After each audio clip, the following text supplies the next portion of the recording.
You ask Tiger to solve. This deals with linear equations with one unknown. The final result is g equals 14. Let's solve it step by step. Simplify the expression. Expand the parentheses. Simplify the arithmetic. Swap sides. Group all constants on the right side of the equation. Subtract 27 from both sides. Simplify the arithmetic.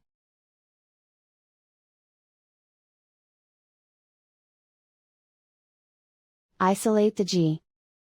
Divide both sides by -3. Cancel out the negatives. Simplify the fraction. Cancel out the negatives. Find the greatest common factor of the numerator and denominator.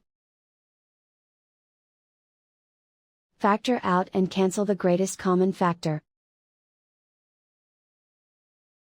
And so the final result is g equals 14.